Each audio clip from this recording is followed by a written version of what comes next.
Hi everyone,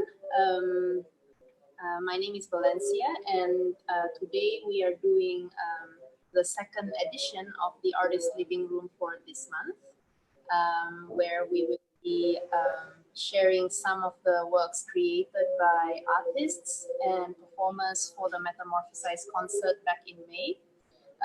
Today specifically, we have 4 performance pieces and 6 different artists from Berlin, from Indonesia, from Singapore, and from Kazakhstan. And the registration link for this is available on the post of this live stream. And the live stream portion is just going to be a short introduction. So if you want to watch the performances and interact directly with the artists, please register on the link. It's free, and you will receive the link to access the meeting from your email address. And then you get to meet us here, and you can ask questions and interact with us directly. And so before we do that, I would like to introduce or allow the artists to introduce themselves before we begin. And so I'm Valencia, I'm in Indonesia at the moment. And I created this platform with the help of all the people that you're gonna meet after this. But myself, I do performing arts and visual arts, among others, dancing, drawing, and project management and things like that. And next, I will have Leo from Berlin to introduce herself, and everyone else after. Hi, everyone. Hi, I'm Leo. I'm from Berlin and also currently in Berlin. I also work in performing arts. Would consider myself a multidisciplinary artist. I work with spoken word, I work with dance, expression, but I'm also working in dramaturgy, curating, and creating pieces. Currently, I'm working a lot on the body, and also bodies emerging into each other, and how relationships with body and societies can be expressed in in a way that a lot of people can relate to. And I use art as a communication, as a different form of communication, as visual, and trying to find out new senses. And I'm very happy to be here.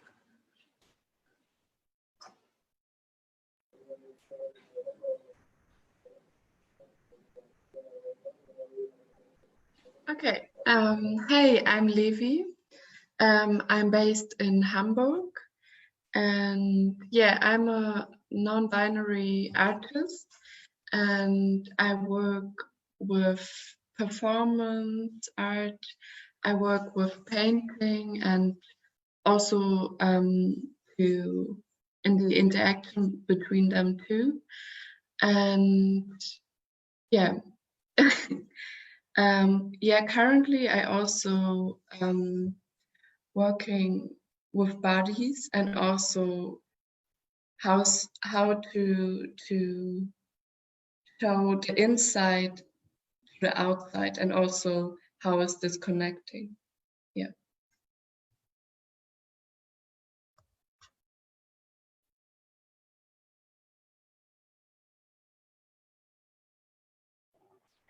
Hi, I'm Kerensa. I'm an Australian who lives here in Indonesia. I started coming here in 1990 to study traditional Balinese dance. And then I started living here permanently from about 1998 onwards. And I write plays, I direct, I dance, and I act, and primarily for Indonesian audiences. This is the country I'm in, and this is the audience that I like to perform for.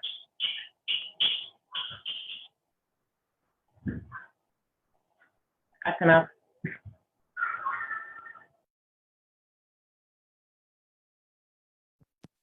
Hello. Now, okay, great. I'm Inessa. I'm from Kazakhstan, and now I'm currently living in Germany. And I'm currently focusing on writing scripts and bringing them into life, and searching for a team to realize my project. Thank you.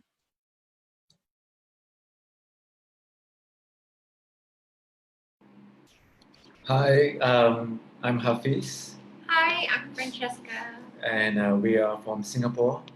Both of us are dancers and choreographers in Singapore, and currently we are exploring. Jobless. Yeah, besides that, currently we are jobless, but we are also taking the time, the space, and the energy to explore on marrying traditional arts and the modern arts, yeah. So now, because of my heritage, I'm Malay, and I started my first art of movement is Silat. So I'm trying to fuse it up with modern contemporary movements. So yeah. And Okay. Oh, wait, sorry. Yeah, Nikki. hi, I'm Nikki, and I was in the last or Pumpernicki. I lived in New York for 20 years and was also happy to be part of the Metamorfosize, and now joined this artist living room to support everybody here and hear more, to understand more the artistic idea behind all of the beautiful pieces.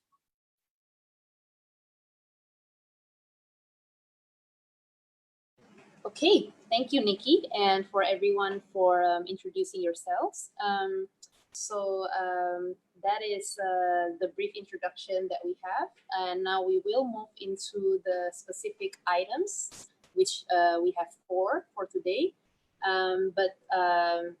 We will end the live stream portion here, and if you would like to join the rest of this session and interact with us directly, please register through the link that is posted in the post of this, if you are seeing this on Facebook.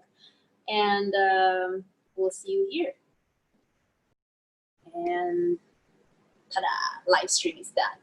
Okay, so the first item that we will be presenting is Merging Bodies by Leo and Levi from Germany.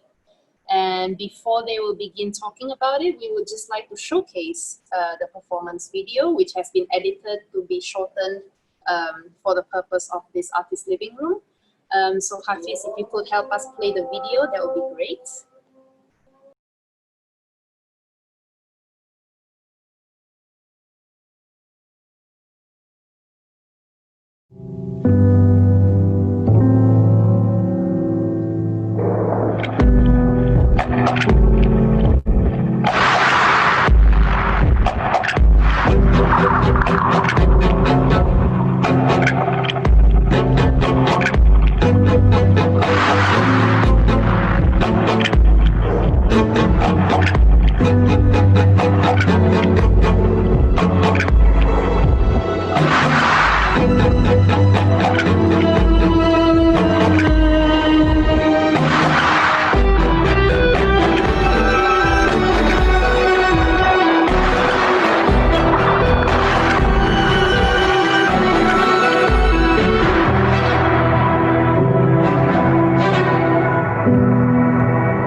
solitude. My touch is fluid. My movement is infinite. Once I was a chromosome, now much more. I have been bitten. I've licked my wounds. I'm a healer of my motions. My body had to function. I serve my hunger, my pain, and my love. Now each cell is dancing. My body is the system. It is resistance. My mind is the dancer. I host your sickness, and I host your perception. It is all inside and outside of me. I am sick. I'm holding you. You're holding me. I am your breath. You're my breathing.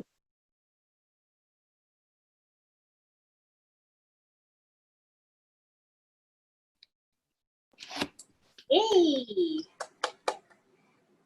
So, yeah, I think many of us have found this piece very visceral and emotionally captivating and intense. And first, I would like to ask, how did the theme Metamorphosize inspire you guys to create this piece?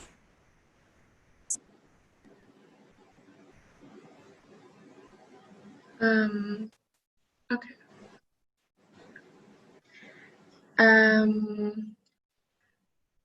Yeah, I think for us it was the idea that we have to break out of this individuality, and how we can create a connection between each other, and yeah, how we can express ourselves in different variations. And yeah, because if we see each other as non-binary bodies, how can we express ourselves in femme bodies or in violence and stuff? And yeah, we thought that to change or to metamorphosize something, we have to create the spaces for these deeper connections and for experimenting with different expressions from ourselves, from our inside. Yeah, thank you. I think, yeah, it was like we were dancing together, and we really felt this need to experiment. And I mean, the pandemic was already happening, but we could find like connection points, like not even through touch, but through the eyes, and like working with objects. And it was just like really intimate connection where we understood each other suddenly, and we both felt the need to have that in these times. We both felt like we are losing touch of our bodies and of our expression and our this deep and organic connection. Mm-hmm. And then we saw the open call for Metamorphosize, and we're reflecting on the piece we wrote like just out of the moment, that it actually fit really well. We bring in elements of this like transforming into different faces, and we had the idea of us being animals and us giving in to our instincts, you know, giving into these really like premature instincts of radical touch, of like even hurting the other person, you know, because maybe we don't know what it feels like. We want to feel the skin, we want to see each other. We want to see how we influence each other, you know, how like the reaction comes. That's why we had this string, like how does it influence when I pull her to me, you know, and then she's pulling back, and kind of having always two layers of like dominance and submissiveness, and that is always changing, you know, everything is fluid. And that led us to like this topic of being in these non-binary bodies, in these bodies that may be viewed as something very specific, or like even sexualized body, but really disconnecting ourselves from this and going into this other point of view of being animals, pure animals. And it really helped to find a space to showcase this piece in, because I think it made us reflect more and more and connect more and more with this topic. Yes. Yeah, and it's funny because it all started when Leo and I were dancing together in the living room, and it was quite playful and performative. And after it, we met, and we're like, she told me about this idea she had in her mind, and we were like writing a lot of scripts, and after it, I don't know, it just happened, and then we heard, like Leo said, about the Metamorfosize project, and we thought, okay, that's great to show our idea and bring it to reality.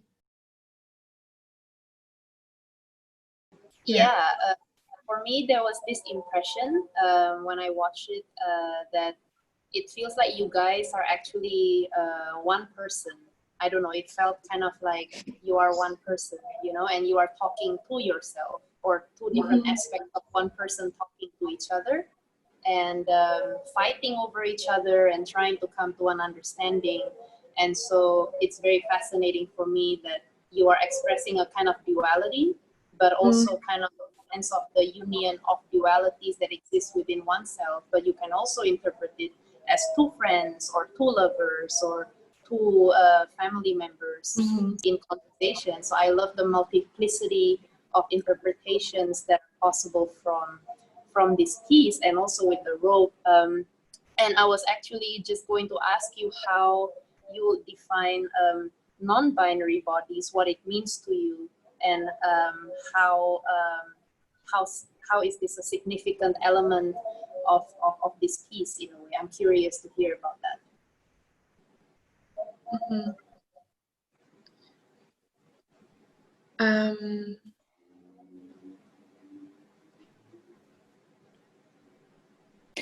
I think you can start like really it was brought up with the costumes, definitely. I don't know if you saw it through the live stream, but changing like facial features into something more more unified, you know, in a way, like really looking a bit the same. Then we had binders for our breasts, so you can see that, and we had a harness and a strap on, playing with this kind of difference, and then this super feminine associated kind of coat having on, so playing with expectations and like kind of redefining them in our way, you know, like bringing up these broad, like very very heavily connotated images of clothing, I think, of looking at each other, touch, you know, something that is always expected with this with something sexual, sensual, women, you know, and kind of breaking it in this sense, and also this like eating the soil, you know, something also very disgusting in a way, and breaking these expectations to be like, we're not this is not like an act of love, you know, of this is like an this is an act of expressing and wanting to find out something new and experimenting and being like aliens almost, you know, being something that you can't define, you know, because you don't know what they're going to do next, because everything they find in their environment, they're treating differently than you might expect it. Yeah, and I think we both were always seen from the outside world or from the society as women, and with that it comes a lot of expectations and also how you should behave, how you should dress, and breaking it and playing with that, and now and saying or showing, now I express myself in different kind of ways, and it doesn't have anything to do with my gender identity. And yeah, also playing with, like Leo said, with this sexualized for example, the harness or the strap-on. It's like it comes from a more sexualized point of view or setting, but yeah, we played with it and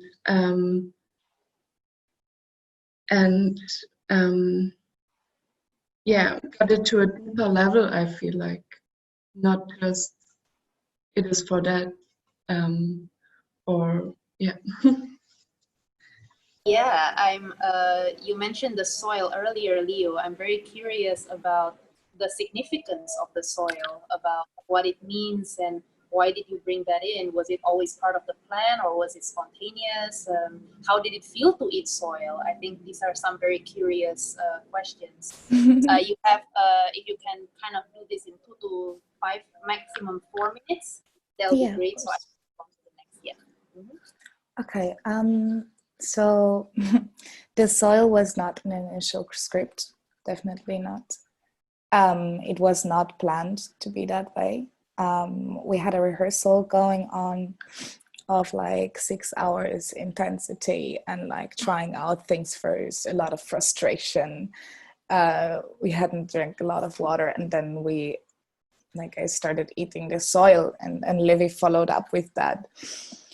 And it was very powerful because we could feel it. It's very painful, you know, it's very painful in the lungs. And it kind of was very, very, this like heavy image of eating soil. And it really connected to this idea of like first being alienated creatures that are kind of dancing, forming, trying to make sense of their movements, then being together and having this indeed like this implicated need of being touched and also hurting the other person, make them feel the pain and not knowing really where the border is, you know, and also being on top, on the bottom. And it's like all this intensity in the bodies, and then it snaps out. It's exhaustion. And then these two creatures kind of connect through this element, through this organic element. And that is the soil indeed. And they're playing with it like it's something they've never seen before. Yeah, it is like, it is a new movement for them. It is a new sensation.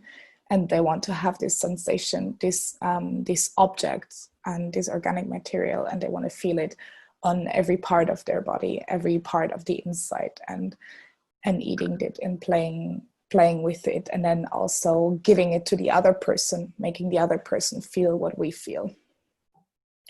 And yeah, it was interesting to rehearse with it because it was so painful and like going through it every time. But also, I don't know, for me it was really beautiful, like to eat the soil, to like feel it on the skin. It was a very powerful moment, and like I could feel my own strength, I could feel Levi's strength, and I could see like us kind of also cocooning out of this, you know. It was a metaphor for this, I would say. Yeah, I feel it makes it very powerful, even for me as the person watching it, because I think your emotions, which is not faked, from the experience of eating the soil and having it all over you, that emotion translates to us, the audience, you know, and that emotion is real, it's very vulnerable, and it's really raw. So I think that definitely adds that touch of realness to it. And I think now that you said it, it made me think that you are separate with the string, and then when you come together, you have this soil. It felt like compartmentalization of two parts of you, maybe of one person, that when you come together, you have to do the hard work, you know, kind of like that. Yeah. Heavy stuff. Yeah. Any last words? Nikki, do you have anything to add before we move on to the next? Oh, Kerensa. So yeah, I wanted to add real quick, and then Dara had a question. The soil really made it look like what you had said before, that it was like the impulse, you know, that you just acted on things, and especially that you didn't have it in the script, and then you had the soil and you ate it. It's also something that I think children do, you know, that like you put anything in your mouth, and or you have dirt everywhere. And I remember definitely eating dirt as a child, so that's like really beautifully fitting that you did that impulse eating. And Dara had a question. Did you also have video projection, or was that just the light playing through the window? No, we had a video projection. It was a kaleidoscope, or yeah, a video from a kaleidoscope inside. And yeah, I also wanted to add, like, it was a really interesting experience because Leo and I, we didn't know each other so well before this whole performance. So through this performance, it was like, I don't know. And it's also, I think you can see it if you watch our performance, that we really connected in a different kind of way, like in a way I never connected before with a person I just met, or not so long ago. And yeah, I think because of that, it made it really powerful, and every time I see it, it's all these emotions come back up, and I don't know. Yeah. And I put so much of also my also experience from my past, and like really also heavy emotions in it. And yeah, it felt like, I don't know, with this through the connection with Leo, I don't know, it evolved, and something happened and something was created out of it. Yeah, awesome. Thank you so much, Leo and Levi, for sharing your process and your vulnerability. And I think that it's a very special kind of art form in a world with so much artifice and so much commercial products. You know, something real and authentic is something that is harder to come by. So thank you for sharing that with us, and for bringing your heart through to the screen. I think that we really, really appreciate that. So we will move on now to the next piece, which is Inside Bursting, a collaboration between Kerensa and Rebecca. Rebecca is not here because she's very busy with work, but Kerensa will represent both of them. And I think this is a very fascinating, unique piece as well, with use of props and projections, and the fact also that they had to collaborate across time zones. And without further ado, I will allow Kerensa to delve into her piece. Yeah. Hi, everyone. So I'm going to tell a little story first before I get into it. And I'm going to show you two parts of a video as well. So 2.5 weeks from the performance date, it was actually because of Daisy, who's also was involved with this performance, that Rebecca and I ended up working together. Eventually, I didn't end up working with Daisy. She wanted to focus on her own piece. So our very first meeting, we had a Skype meeting with Daisy and Rebecca, And there was this woman there that I saw who was not the woman I thought I had invited to the meeting. And her name was Rebecca, and she was in Berlin. And I looked back at the pictures, and I said, I don't think you're the right person. And then I looked at my phone, and the other Rebecca in Berlin was saying, I can't get into the meeting. Where's the Zoom link? In that very first meeting, none of us knew each other. And we threw around ideas. And one idea that Rebecca came up with was this experimentation with different types of lights and playing with our hands and things like this, as well as the idea that we wanted to create some kind of sense of hope, a world that could be transformed, and to go from this negativity or sense of desperation that we're in now to metamorphosizing into a more beautiful world. And it was like, yeah, okay, we'll do that. And so we negotiated via WhatsApp. And one of the problems we had was that I have everything. This is my home and everything. I've got like 100 years of costumes in my bags, anything you want to use. And Rebecca had just moved to Berlin and she had nothing.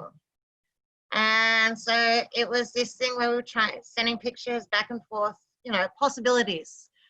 And then when we had our first meeting and we were talking, we were still struggling. We weren't sure if we were going to get there to do the show. And she said backdrops, and we were talking, and I said, look, bathrooms, often our imaginations imagine our situation being much worse, but there's always someone else who's got a situation that's worse. And I said, the one place that's going to show how differently we are, how different our worlds are, because I'm very good at making my little screen, look interesting, is the bathroom. Go into your bathroom. And she's like, my bathroom's basic. I said, you don't know what basic is. Wait to see my bathroom. And we actually started my good version of my bathroom. And we were happy with that. So then we moved forward. And again, it was great trepidation because we didn't have time to get to know each other. And it was kind of, we have to commit. And so she said she needed time, she wanted time to go and write. And so she wrote this text, which I liked a lot. And yeah, like anything, it could be edited again or corrected. And, but now it was like a week and a half. It was still, this is what we're working with. And I work with my team, and I drink alcohol about 3 times a year, and I only get drunk once every 3 years. And that was the night I got drunk, when I responded to her text. And I had spoken to the other artists. One is my ex-husband, another performance artist, and commented on a text and commented on the possible visuals we could do. She didn't understand that. And then we went back to it again. And we were very nervous and anxious because Valencia was also asking to see a rehearsal, and we weren't even there yet. So the other thing was time. Now we had a week, and our next rehearsal was scheduled with Rebecca on the Wednesday or something. And I talked to my team. I said, okay, we work really hard on this. So we were making shadow puppets, I think. That's our cat. Satrio, my ex, all of it was manual, all these manual drawings and things like that. And I said, we have this choice. We go for it. If Rebecca's not happy with it, then we've got material for another show. No problem. Do you want to do this? Or you want to? And they said, yes, we want to do it.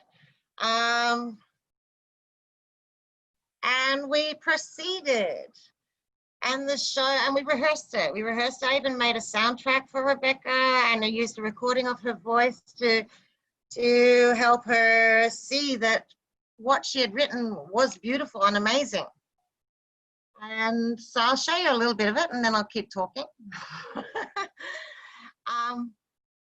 And so what happened between the this few days, we rehearse. So like things like liquid lights, which is having water and different types of oil. But because I'd lost my sewing machine oil, which is the best oil for mixing lights, we had to spend a good few hours deciding whether virgin olive oil, virgin coconut oil, cooking oil, or massage oil was the best oil. So every time you do this, you would mix the lights, show it, and I had been the only one, so I had to teach them how to do it first, and then they experimented and saw where they could go with it. So there was this a whole lot of work that was done just to get to rehearsal.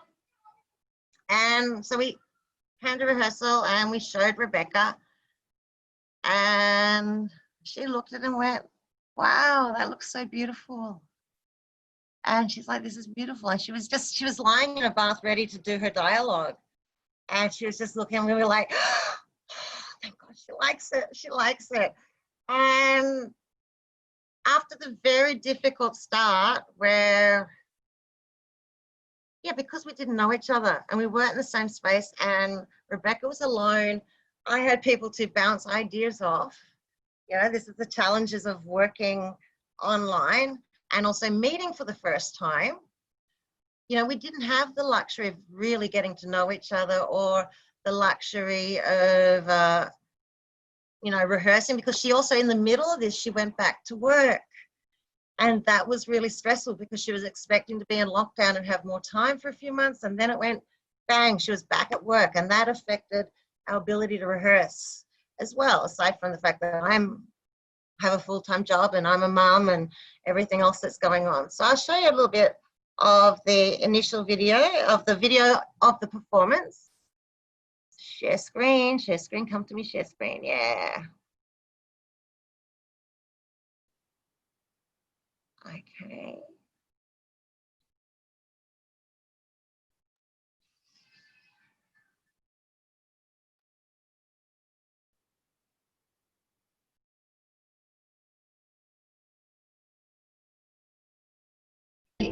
Here, or is it just my glitter bath bomb? Maybe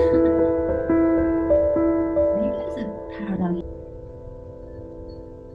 There's a drip, drip, drip. A parallel universe, drip, drip.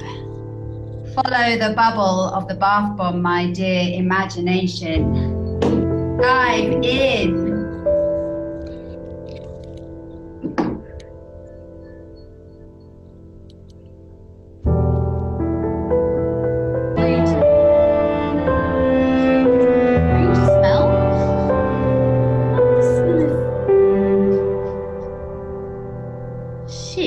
But oh,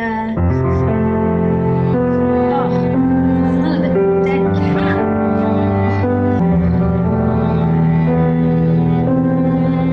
Guys.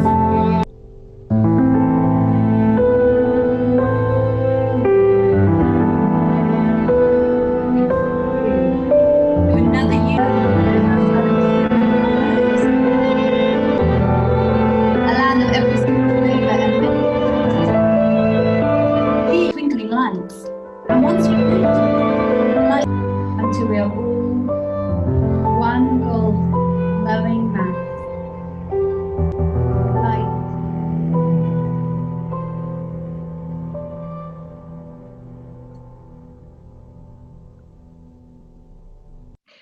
So the piece was designed to be seen via 4 screens, and in rehearsal, Valencia didn't think that worked, and that was well, it's still yeah.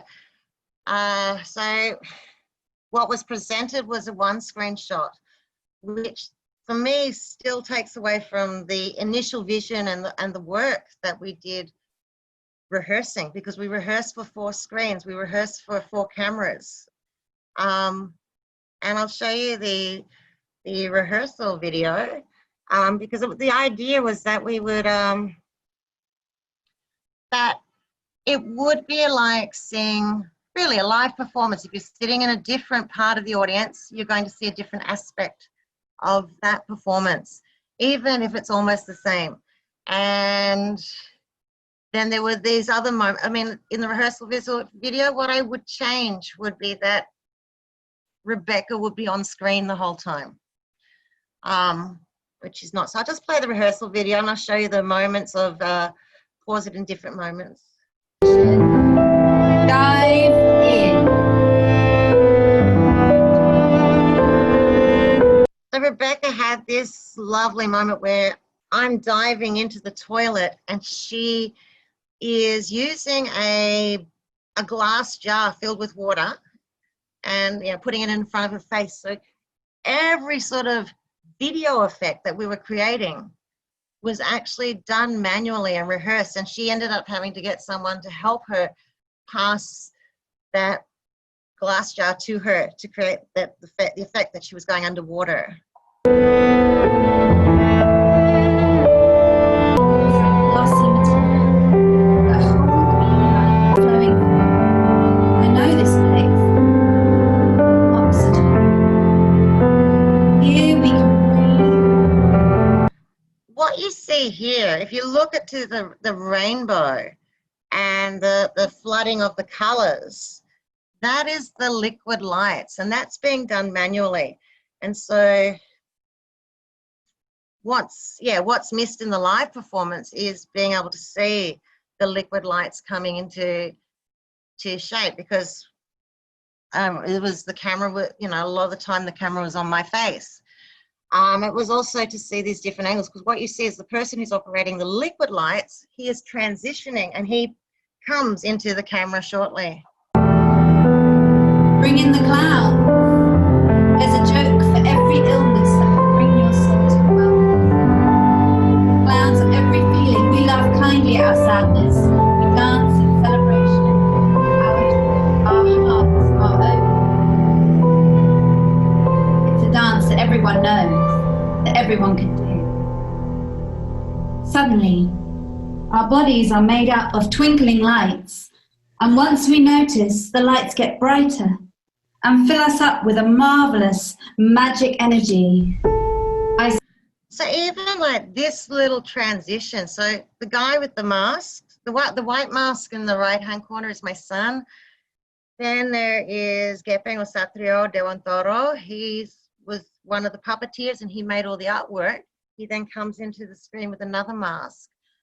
And even Okti on the camera was also a performer. So we rehearsed this transition of going from the, I guess the wide shot to coming in and going back to the projector, which is down in that bottom corner, to create that lighting effect.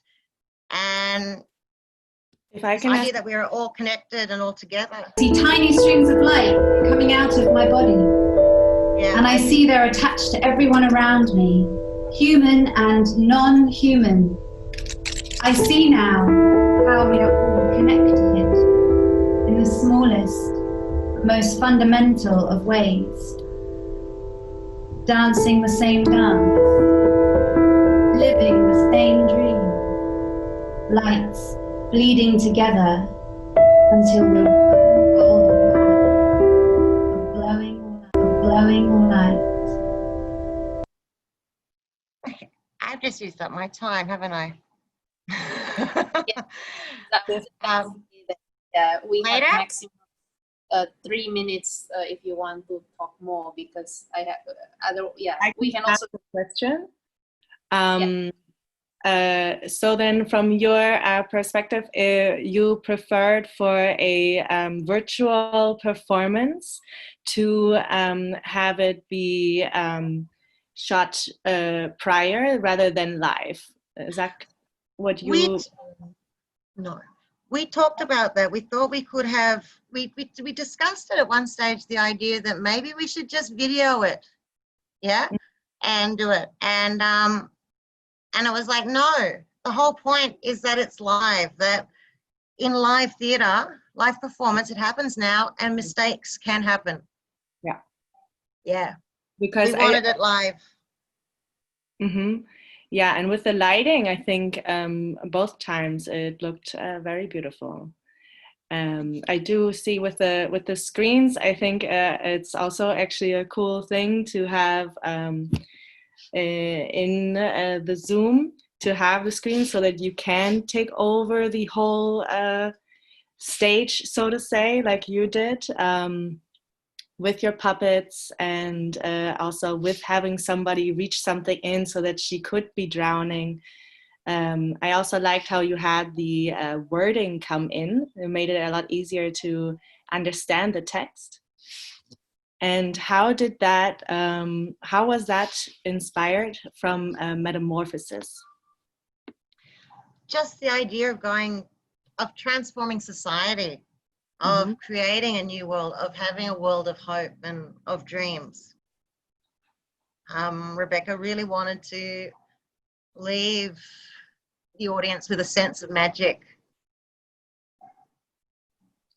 I think that that's one of the biggest challenges with Zoom that we face as well, is the way the things look from our perspective versus how it looks from the audience perspective. Because I think I can understand a lot of what Kerensa said about how it would be nice to have all the screens visible, but you know, if I'm watching this on a phone, which a lot of people do, it's really small. So in a way, I kind of felt like the changing of screens one by one kind of gives you like a picture view, as what Nikki I think mentioned, because then, but it changes. So, you know, you still see all the cameras, it's just bigger. And also, but again, these are parts of learning. I think that we all learn a lot from this experience, and we just how to do it next time, more understanding of what we can and what we cannot achieve. I think for me the analogy might be, because also it threw me, because I was also reacting with the 4 screens. Yeah, and then I remember this thought going, oh my God, that is such a long time on my face. And the only thing I can say is that imagine if in your contact improvisation, someone had made that decision to only make it 1 shot. It wouldn't be your contact improvisation anymore. It's not in your concept. Our concept was 4 screens, and that's the artist's choice. If it wasn't good enough for the event or looking right, then maybe it should have been out. Because like that was a fundamental part of our concept, was having 4 screens, and a fundamental part of the hours. And one of the questions was, why did we spend so long rehearsing? Yeah, if it was just going to be 1 camera angle. I think from a technical point, yeah, that the trick of language, like, you know, watching it again, I can see that there's an issue of articulation, and also the sound coming over. And again, if we'd had 1 more week, I think we might have got it right. It was just such a quick process. Yeah, I mean, it's all a process, and I think that again, like I said, it's a learning experience, and we can only say what we know, because you come from the artist perspective, but I come from the person watching it, you know, and also the person curating the experience. So it's all different perspectives, and I don't think any perspective is superior. It's all complementary. So, you know, and I think if we operate with the understanding that we're here to help each other and, you know, not dominating one another, then we can work together. Yeah, because at the end of the day, that's what we're here for. So, yeah. So we have to move on to the next piece, which is Inessa's piece titled I Remember Still. And before we move, before we talk about it, we will just show the video, which again has been shortened for the purpose of this artist living room. And yeah, Hafeez, if you could play the video, thank you.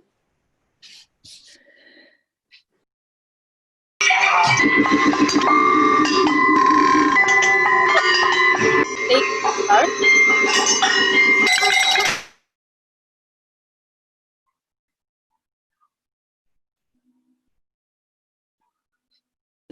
Yeah, just play the video from the start. Sorry, because just now it was from halfway.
Yay!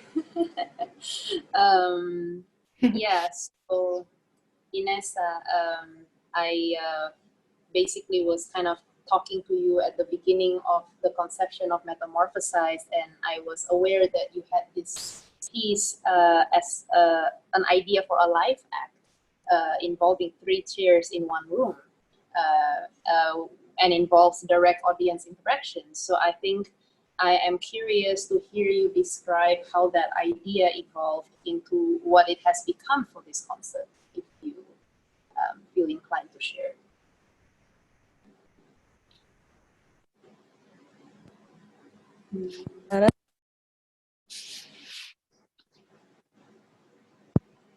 A live piece performance where I have direct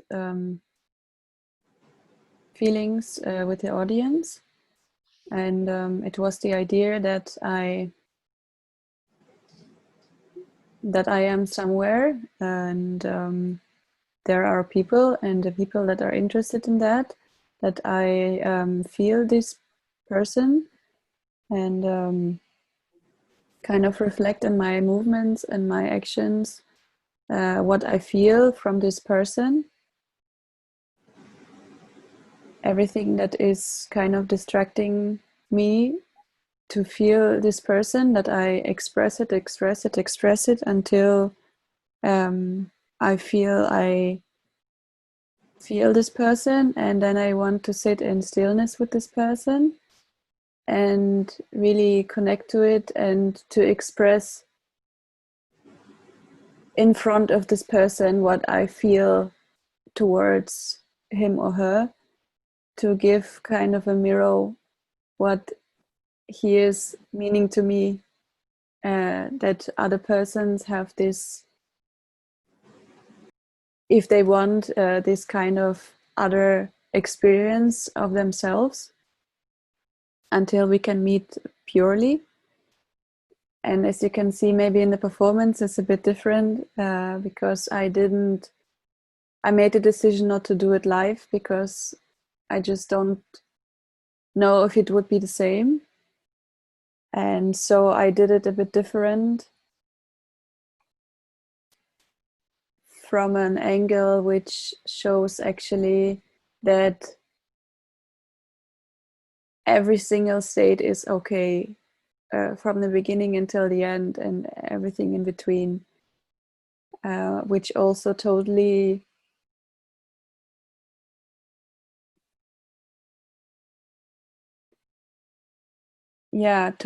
crashed my point of the live performance, because the live performance was coming into stillness, and which to me now seems like I want this person to be a certain way, and it's very limiting. And to this performance, I actually wanted to express the whole opposite, that all of the stages are okay, all of the experience that you have are okay. You can have this point of stillness where I am at the end of this video, but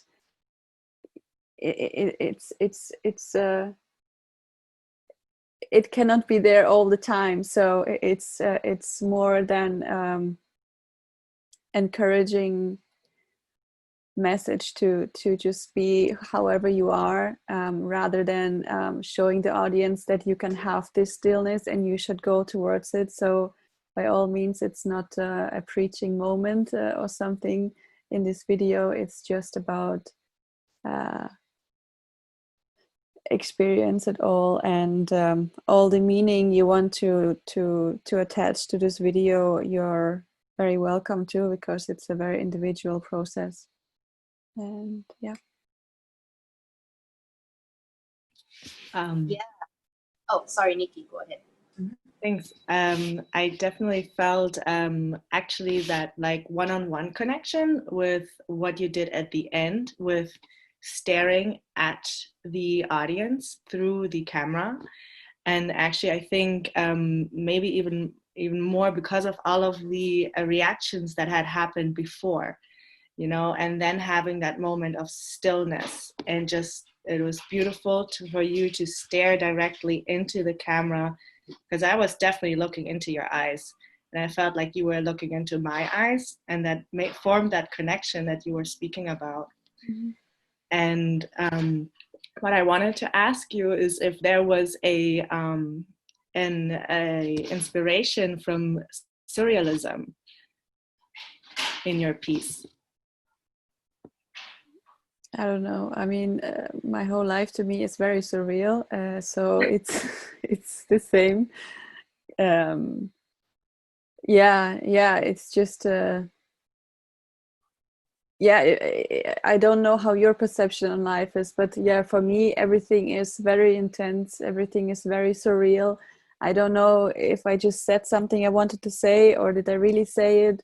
And but I actually want to be there. I actually want to be present with you all, but I have so many shitty thoughts, and my teacher told me that, and actually I should be spiritual, and what about all this work, and I didn't meditate today, and all this shit is coming.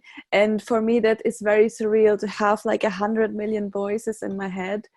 And then from this space even to preach, you should be in stillness with me, it's stupid. So it came from this idea that it's okay, it's fine. I'm like that too. So in a sense, everything like that is surreal. But I'm happy if you have your own idea of surrealism and you see that in that piece. So yeah, like seeing the door in the beginning, you know. For example, I think I already gave kind of a picture into that. Into the as part of the concept of this is not a door, and then behind is the door, and then all of the surrealism of happened. I actually didn't plan that, but the day before the performance I found like big I don't know in English, tapete, to put the wallpaper. And I was just making this fake door before a door, and it's like I remind myself the whole time, okay, this is not the door, Inessa, or like it's not the way to go, Inessa, and I know it, but still I don't want to see it. I know these things, that I should be still, or I should be like this, because then I see more clear. But still I have it's just an idea. Maybe I am clear right now. And yeah, true, with the door, I forgot to talk about it. Yeah. Cool. I actually really like I told Inessa that the spotlight of this is not a door is really important at the start, because it adds a lot of context. Because to me, it made me think of like, you know, if you're told that this is not a door, you know, do you simply believe it and just never assume that's a door, or do you actually try it for yourself and see if actually what you're told is really true, you know, because you actually broke through that door. So to me, it felt like a moment of overcoming your preconceived beliefs and notions about life and about reality, and like, you know, screw what other people say, like telling me this is not a door, you know, it's a freaking door. And I felt that was a moment of rebellion, of defiance in a way. It's very fascinating. After doing a bit of editing on your video, I realized how similar in some ways your piece is to my piece, because we also moved through different parts, and there's also the use of the door, even though used in a different way. I think that for me, the link to the metamorphosis theme is definitely quite apparent. And also to hear your perspective on it, which is like, I'm not trying to preach that stillness is the way, you know. I think that it's fascinating for you to point that out, because yes, it's kind of easy to think of it that way when you just watch it, because that moment of stillness is so powerful, you know, that they're not necessarily that I think you're trying to preach, but there is a sense of chaos and blind chaos at the start, almost like you were giving me this impression that you're doing things that you were told is what you should do, but actually it's not really what you want to do, you know. And so there's the blindfold, you know. And so to me, the piece felt like an awakening when you unblindfolded yourself. yourself and you see, and you're like, all this lipstick means nothing, and all the trappings, they were just things that were told to you to make important, but actually not really things you consider to be important. At least that's my interpretation, you know, and I know that a million people watching it will have a million different interpretations, which makes it fascinating. But yeah, so I don't know if you have any thoughts on that.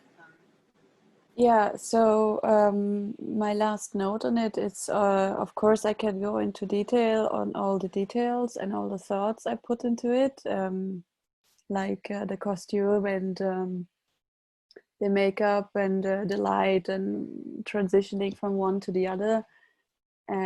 But I really wanted to keep it up to the audience, because if I point out all the work on the detail I have done, it may be it's just highlighting that, and it's not giving the space for other thoughts, for individual opinions.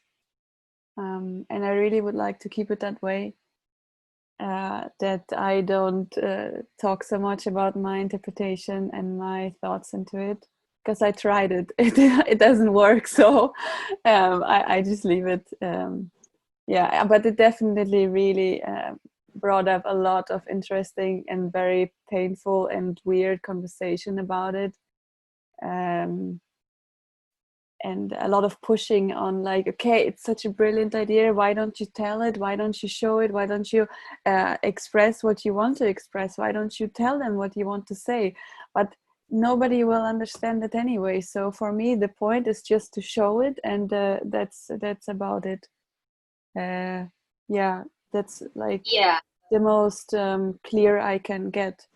And if I start to talk, it's just confusing.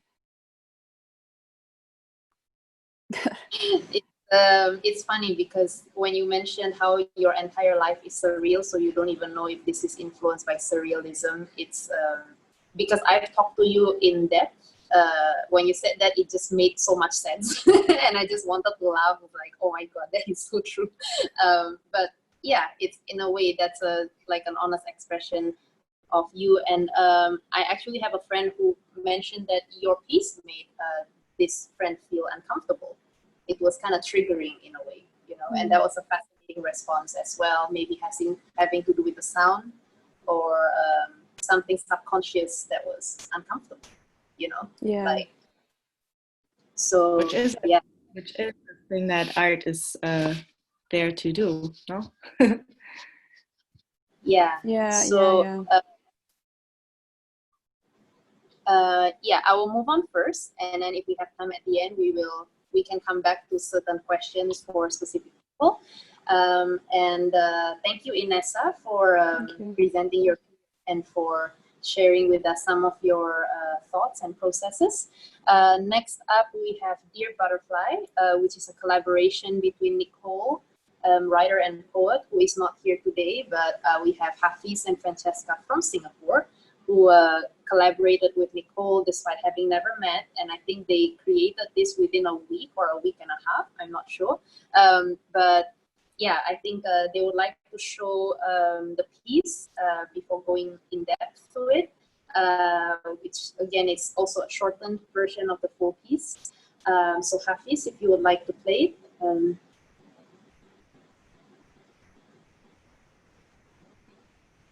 Dear Butterfly, do you know where you're from? You were born from a death, sacrifice, one last breath.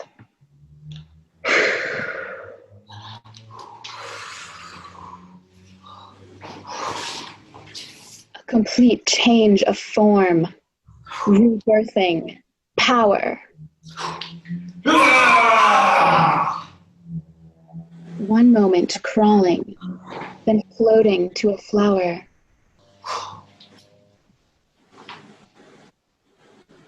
Alchemy of sorts. Metamorphosis. Tragic. Carbon under pressure. Diamonds bleed for magic. Earth to heaven. Life to death. Reinvention again until the last breath. Curiosity or fear. Perspective is key. Fire. Dormant. Instinct. Pure. Destined for greatness. Sorcerer. Creature.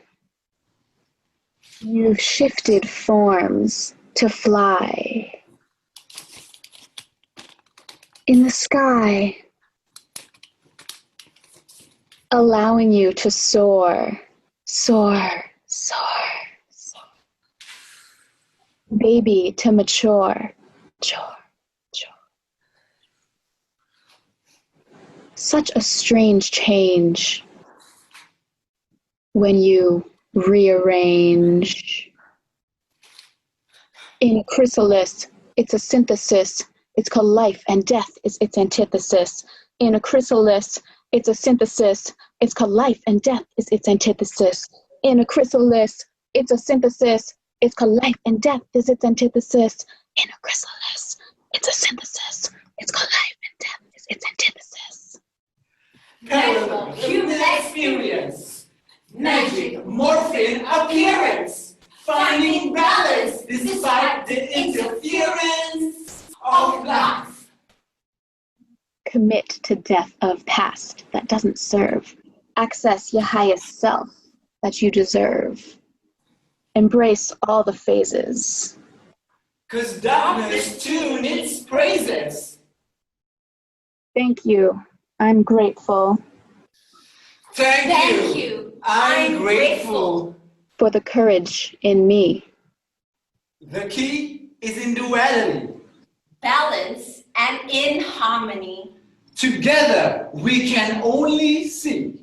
The only way to truly be. 'Cause change goes on indefinitely. Dear butterfly, now you know where you're from.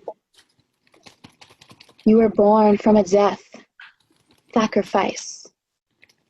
One last breath.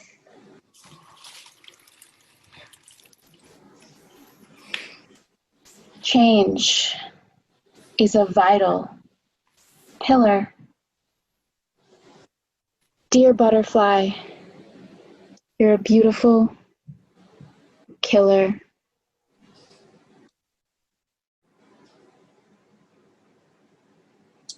Okay, thank you, Hafeez, for that. I think the first question I would like to ask is about your costumes, because I noticed that you guys are wearing very different costumes, and I'm curious about what they represent and how did that influence your choreography?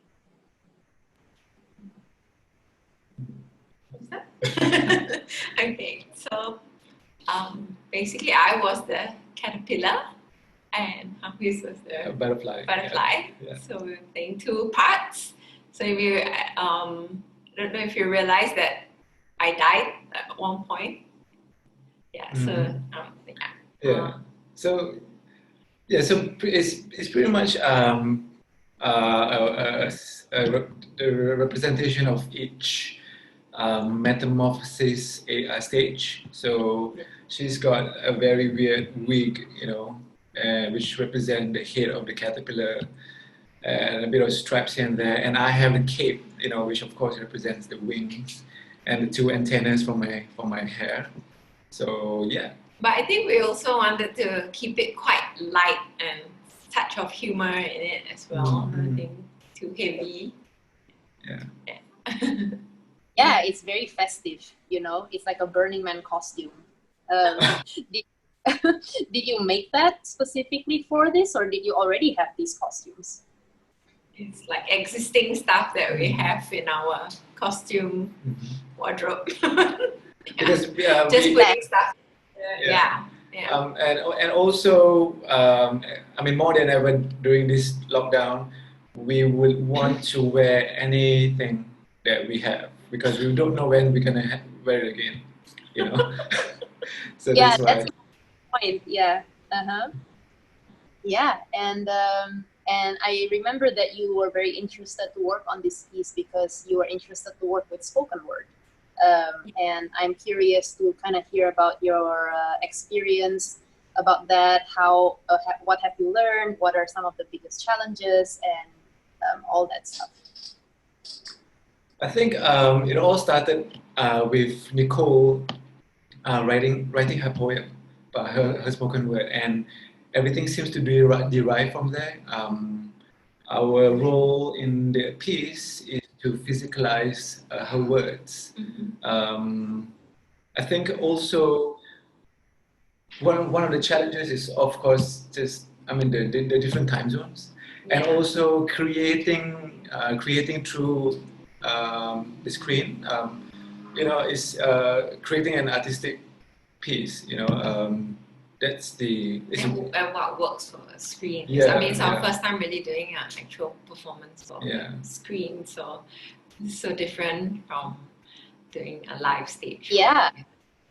I mean, it's like, I think like one of the challenges was like when we're not in the scene, like how do we disappear from it nicely? I think there are some parts where you can still see us like ducking. And we have to stand by our costumes at the side, and because we don't have the privilege of, it's only two of us staying in this house, so everything has to be just one angle. Like we couldn't get someone to follow us around the camera. And also like. But we also took advantage of some lights that we have, some props, and that's pretty much it. I was you had someone do the lights, but it was you too. Yes. Yeah, so we did everything. Yeah. So basically you snuck off to reprogram the light. Yeah, I think I was gonna just ask, how is this different from the kind of performances that you normally do in Singapore? Because I've performed with you several times, when I was in Singapore, and I know from experience that it's, the kind of performances that we typically do in Singapore, like for commercial purposes, it's very different, and I'm curious to hear your insights and opinions about this. Definitely. I think you can't really even compare on the kind of shows that we've done, like for commercials. It's such a different process as well. And then it was really nice to just collaborate with someone from across the world that we've never met before.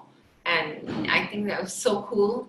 And we never would have experienced something like that. I mean, if not for the pandemic. So ironic that way, but so I think that was really cool. Like the whole process is just completely different.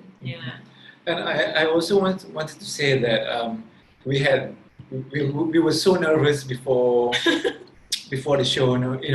It's a very weird feeling because we were at home with full-on costumes, and then we were just so nervous that we are going to perform with international artists from all over the world, and it's really weird, but it was super cool to be like a part of it, and so many people from all over. Yes, and truly also everyone is really. I mean, it's really refreshing for us to be witnessing everyone's work. I mean, coming from Singapore, especially, there's a lot of boundaries that we have to, in terms of creating a piece, and with watching you guys, it's really refreshing, and of course truly inspiring as well. I think that's what we achieve when we mix around people from different parts of the world, because what we take for granted is refreshing to someone else, because having spent some time in Berlin and the kind of art that gets created there, all sorts of weird, bizarre, experimental things, and experiencing that and be like, wow, I want to have my friends from this other part of the world see what they do, and kind kind of spread that and mix everything up. So I think that that intersection is beautiful, and I think it keeps you young. You feel like a child, you know, like entering a new playground with new possibilities. And I did think also, like what you mentioned, it's ironic that you are isolated from your neighbors, but you're connecting with people thousands of miles away, you know, and you're creating a stage in a home with more audiences, more varied audiences than you are accustomed to in Singapore in a way, you know. So there are a lot of weird, ironic things about the situation in a way. Kerensa, I saw that you have some questions. Do you want to just say them directly? Because you can also ask questions. Oh yeah, I saw it. Yeah, we are a couple. We that's how we met actually, from dancing.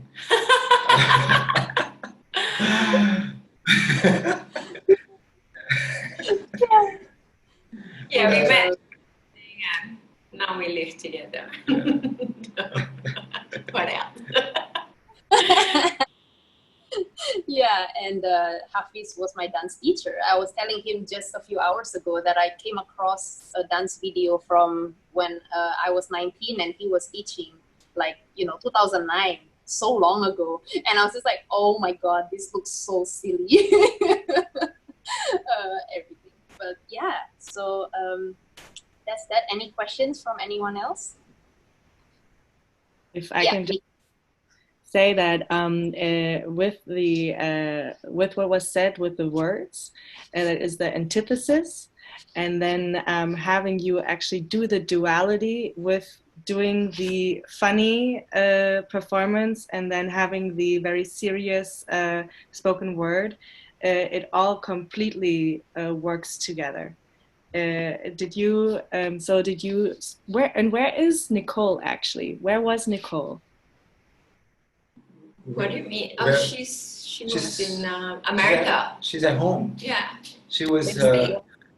Yeah. Okay, and so then you just spoke and came up with the movement to this. Yeah, so it was all her words, but so there were certain parts of her poetry that we thought would be nice that if we said some of it as well. So we had to discuss like which were the parts would be nice for us to do, and yeah.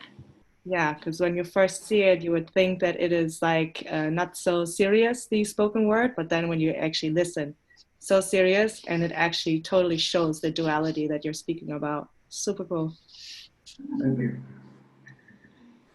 Yeah, and I think Kerensa has this question about the extent to which the collaboration, like how much of the choreography was kind of, not say instructed, but maybe Nicole gave certain starting points and then you guys did it, or was it more like she gave you free reign and you came up with things and smooth things out from there? It was a bit of both. Yeah, it's a bit of both. Like we just kind of started with from the start of the poetry, and then we went along and we just both sides came out with suggestions. Oh, maybe it'd be quite cool if we did this for, you know. So I think it was input from both sides. It was a lot of spontaneity. It's very spontaneous. Most of the time during our rehearsals together, she will read out the poems and we would try to listen to it and imagine what makes sense with it, around it, as a background or to emote it as well. Yeah. And I think the use of the fans was actually also to create the sound of the wings flapping, flying. Mm-hmm.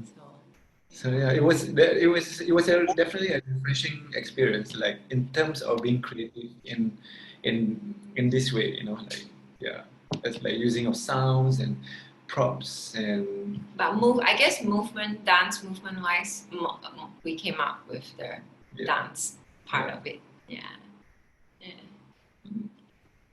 And looking at the video again now, do you feel like there are things you would do very differently? Look at it again. I think one of the challenges was the space. I don't know if you noticed the part where he kills me. So I like folded and then I was like, oh shit, the door. So the head went up.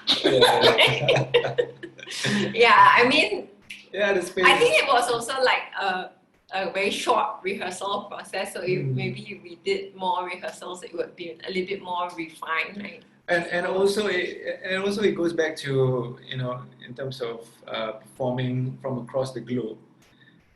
Transitions wise, it's not as smooth as, you know, if we're gonna perform live. You know, so it's just the transitions, you know, the gaps and all that. So yeah, that's one thing we hope that, you know, if we could be given. Smoothen out the transitions. Yeah. Okay, cool. We are down to the last 4 to 5 minutes. So I'm just gonna open the floor for questions for any specific piece. It doesn't have to be Dear Butterfly. If anybody has comments and, you know, even from yourself, if you have anything to say about any of the other pieces. So this is just gonna be kind of an open floor for everyone. Yeah, I actually do. It's not a question, but it's more of a comment. I want to thank Inessa for not explaining your piece. I think, yeah, that made me really happy because I feel like sometimes there's a lot of pressure where we talk about images, metaphors, thoughts behind it, and especially if you're like a single creator, you know, you created this in your own room in this sort of isolation, and then like all, yeah. So you must provide all the ideas and the answers and etc. And yeah, thank you for leaving that room for us to view it in our way. You know, like it gave me a lot to think, and like just a very interesting visual experience and also an emotional journey. And like, thank you for explaining why you're not explaining it. I think that's very powerful. And yeah, and I think also this space here, the artist living room, gives a sort of time for that. You know, some people that really love to explain what's behind it, you know, and we like to find out. And then there's also this side. So thank you for bringing that in. Appreciate it.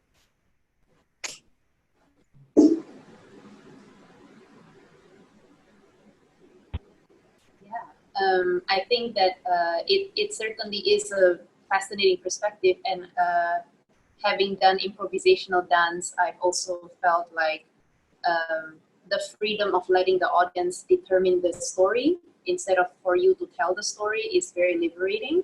But I think there is also a fascinating dialogue when you hear what the artist, what went through behind the artist's mind, and you can have your own interpretation and listen to their intention, and to kind of see it not necessarily like, oh, if they didn't, if they created it in certain way with a certain intention and I didn't interpret it that way, that means they failed. You know, there is none of that. It's just like they had this intention, I interpreted it in this way, and there is a certain difference, and that is beautiful. You know, it's just, but also as the artist, it's also fascinating to think about if you are creating art for a very specific purpose, where you want to create impact, or if you're an activist or something, where the audience perception of what you create is much more crucial. It can be a very interesting dialogue to hear, you know, how people interpret it, how successful are you in translating that message, in using symbols that translate for people, because it's easy for us artists to be wrapped up in our own symbols, our own language, and assume that everybody understands the same. But oftentimes there are gaps in that translation, because we all have our cultural biases, we all have different upbringings, we all have different experiences. And so, like, yeah, I really like what Leo said about explaining why you're not explaining, but yeah, all these different viewpoints, I think it's beautiful. Anyone else?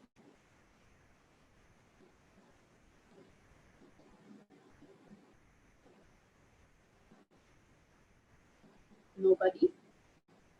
No last words? I would have a question.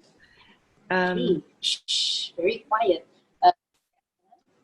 If how did people feel after the performance?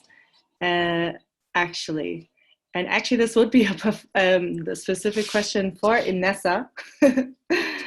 How was there something that you felt like doing after your performance? That's something that came up as a question for me. Okay, so yeah, I felt a little bit personally kind of not left alone, but it was my personal process. It was usually I work very closely with people, for example, actress or theater, and then afterwards you kind of get a reward. And it is always very pleasing to the ego and to the person. It's just very satisfying. But now that the concert ended and it was very impersonal to me, and I kind of needed to deal with it. Like, okay, Inessa, it's fine. You did it with for yourself. And what I did specifically, I actually took the bike and I went biking. And I sat down in a bus stop where the bus didn't come anymore. And I was just sitting at this bus stop and waiting for the bus, which didn't came, just to feel how it is to wait for the bus, and just to feel how it feels to be hungry, just to feel how it feels to be whatever. And it was very cool. It was super inspirational to actually take the time to feel the things you're feeling and not suppressing them. And a bus stop for me was something very, very, it seems very stupid maybe now, but for me it was very interesting to actually do something that does not happen. And for me anyway, a bus stop is something very cool, because you're always waiting and you have a lot of time for yourself, and sit at the bus stop. It's super nice. It's super cool. That's what I did. Cool, kind of like a soothing thing afterwards, because yeah, like you said, we did not have people around us. We were back alone. yeah. Thank you. That's an interesting insight. Yeah, because if we do a production, we would be like hugging the people in the production, and be like, whoa, and there is that bond. And I can understand the impersonal feeling of that, of like, oh, it's over. I'm just at home, by myself. Yeah. Valencia? Yes. Hi. There's a question here from Budi Ranil, who is one of the audience. Yeah. It's in Indonesian, but it's I think it's more of a request. He sent it to me privately. We were talking privately, and it's about whether it's possible to translate the ideas and the concepts of the performers so that it's easier, for him to understand. And he's interested in the aesthetic ideas. I'll copy it and send it to you. But yeah, he's interested in the aesthetic ideas of each of you, because he doesn't speak English as far as I know. Is there any chance of that happening maybe at a later date? Well, that's tricky, because if you understand, this is 90 minutes of text. Oh, I don't mean the actual, no. I think he means like a couple of sentences, if everyone had a basic, whatever was put up on on the, what do you call it? Either Instagram or whatever, whether that also, like that's explaining people's backgrounds, a short paragraph and the backgrounds behind the performance, or in Inessa's case, why she's not going to explain it. But there is in the trailers, or in the teasers, there is the explanation also, right, of our piece, and introduction. Maybe he can translate it. Yeah. Yeah, there is text. I think putting it into Google Translate would be an idea. Mm-hmm. Yeah, okay. Yeah. And I believe Instagram has a translation feature, I think. I don't know if it only works for English or other languages, but I think we have that option, translate. I mean, I think he's interested in hearing the summary of what it, you know, the intinya, the summary of what each of us have. Sorry, my video's gone. I'm trying to copy it for you.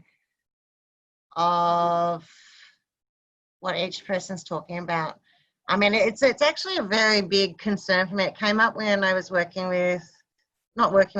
to Levi. Yeah, and she had concerns with one of my other pieces, and we discussed that. And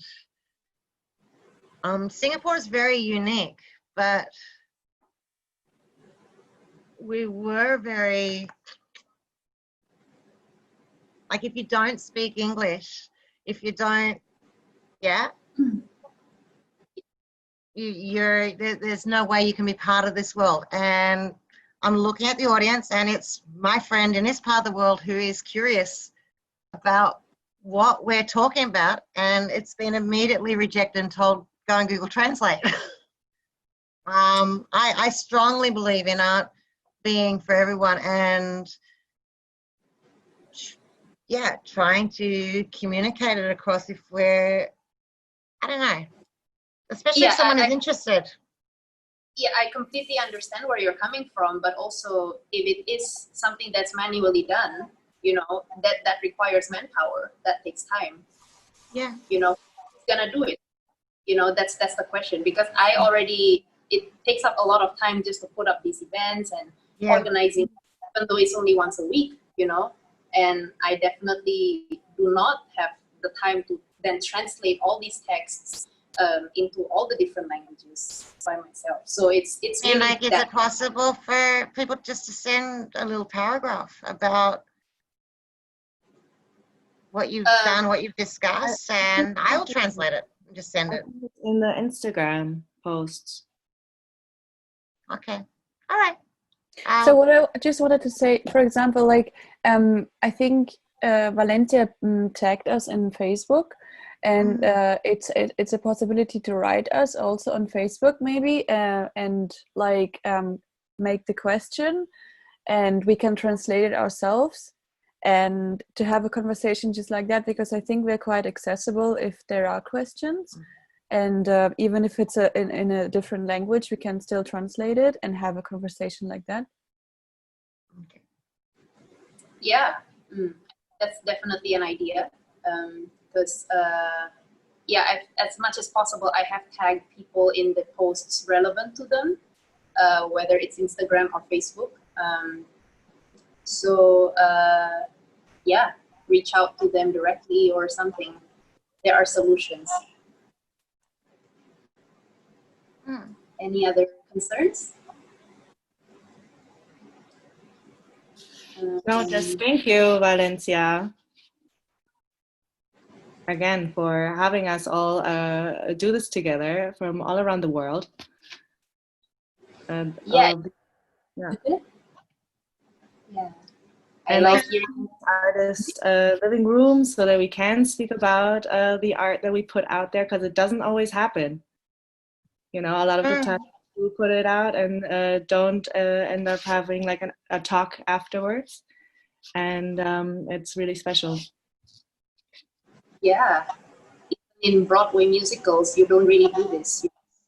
It's just, you watch it and then you go home, you know, like pretty much.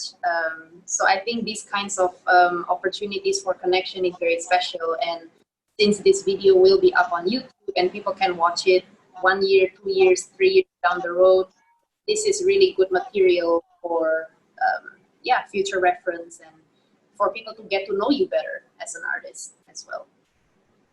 By hearing, Okay, so if there's nothing else, I wanted to ask something. Kerensa, I didn't quite understand. So your idea was that we send you a summary of what we said about our piece, and you could translate it? Yeah. Okay. Yeah, I can do it to send a summary what we talked about.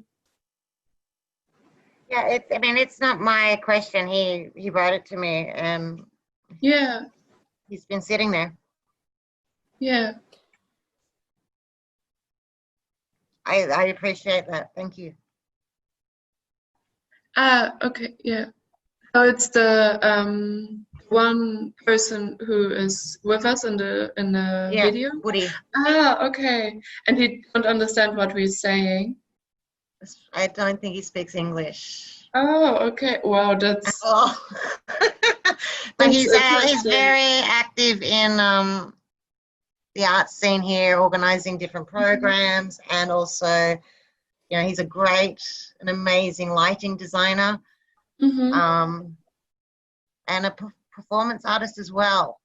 So he's someone who's actually genuinely interested. He watched the performance. He's also watched some of the other performances I've invited him to in Australia, and I think it's a very special thing that, you know, that he is a special person, because there aren't that many artists here who are actually interested in looking out beyond what they're doing. Yeah. And also, listening to people that you don't understand. So he must be interested. Yeah. Nice. Yeah. And I don't like it that it's, you know, like, I don't want it to be kind of like an exclusive thing, like you have to speak English or not, like you can't be part of this. But the unfortunate reality at this point is, for international collaborations, we do use English primarily, you know, so you can look at it from the standpoint of exclusivity, or you can look at it from a standpoint of, if I want to be a part of this, I'll put in the work for it. You know, it depends on how you perceive it and how you go about it, because, you know, you can be a victim of anything you want to be a victim of, or you can empower yourself and just like, you know, if this is what I want, I'll put in the work for it. So I'm very much happy to be inclusive, and I appreciate that people appreciate what we do, you know. And for the most part, I'm happy to meet people halfway. But at the same time, yeah, being realistic also kind of comes into the equation. Yeah, I totally understand. I'm sure he's not feeling what I'm feeling as a white chick in Asia. It is an issue that I'm more sensitive to and more aware of. Okay, so we are already over time by at least 10 minutes. So if we don't have any more last words and questions, we can move on to the debriefing. And yeah, if that's okay for everyone. I think this is mostly just